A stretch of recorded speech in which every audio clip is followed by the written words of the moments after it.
Well, we've got some pretty exciting new news on Marvel Studios' Black Panther spin-off, Eyes of Wakanda.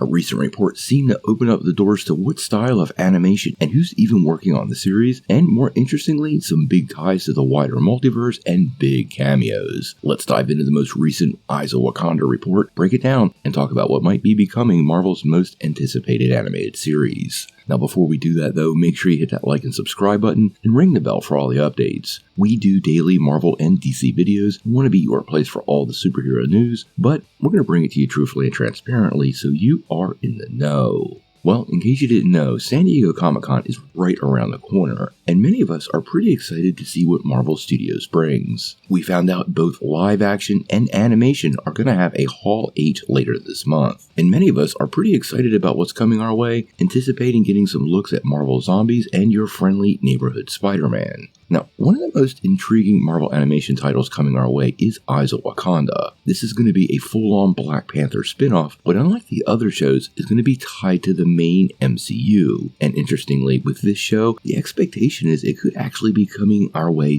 this year, although that has yet to be confirmed, and it would seem like Zombies and Spider-Man would come out first.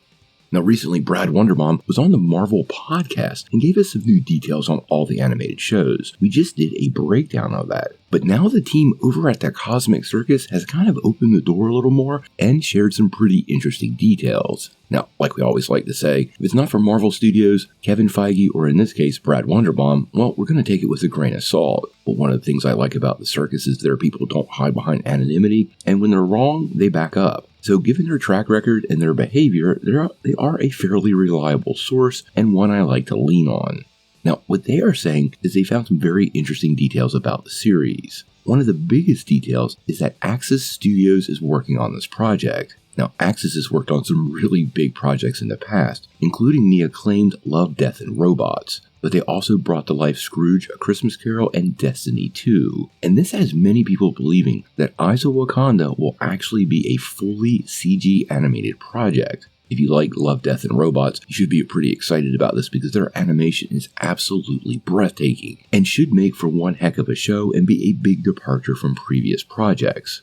Now, they also go on to describe the show as, quote, very fast-paced, fluid, exhilarating, and very exciting, suggesting it will be very action-packed and be exactly the kind of stuff people were really hoping for this kind of series. Now, as for the impact of Eyes of Wakanda on the wider MCU, well, it sounds like the plan is to introduce something known as the Horde. The Horde is a ravenous, extraterrestrial, insect-like beings who invade and consume planets. They originally were part of the Eternals, but it looks like Marvel has somehow tied them into wider plans for the multiverse saga, and they will be a big part of Eyes of Wakanda. Now, the site goes on to confirm a couple of other pretty interesting details that does give us a peek into the future of Marvel Studios. They are indeed planning to include the Greek gods in this show, and this will be with somewhat of an expanded footprint. I truly believe Hercules might be front and center, along with Zeus returning. The question is whether Russell Crowe will voice him, and it sounds like Marvel is preparing to introduce another pantheon of gods as a mainstream in the Marvel Universe, maybe planning on a departure of Chris Hemsworth's Thor, or just to enhance it. Everyone wants a Thor vs. Hercules fight. Now, Circus is also saying that Iron Fist is also going to be part of the series. The question really becomes which version of Iron Fist, because this will cover multiple eras in the MCU's history. If you're a fan of Iron Fist, you know that's a title that's been passed along multiple people, and this could mean any number of really great versions of the character coming to life in this form of animation. But honestly guys, I'm really hopeful to see Orson Randell hopefully sync up with T'Chaka himself, maybe in some kind of 1950s adventure. That would be absolutely perfect, and definitely something previous Marvel lore supports. Now, like I said, the other day, Wonderbaum was part of that official Marvel podcast and made it pretty clear that this show is directly tied to the MCU. There's going to be a big dive into Marvel Wakandan history and will be produced by Ryan Coogler and directed by Todd Harris. Now, the show doesn't have a release date as of yet, but I do expect at San Diego Comic-Con we're going to get a ton of details on this series, maybe even a trailer, and at that point I think Marvel will finally give us a peek into what's going on. What do you guys think?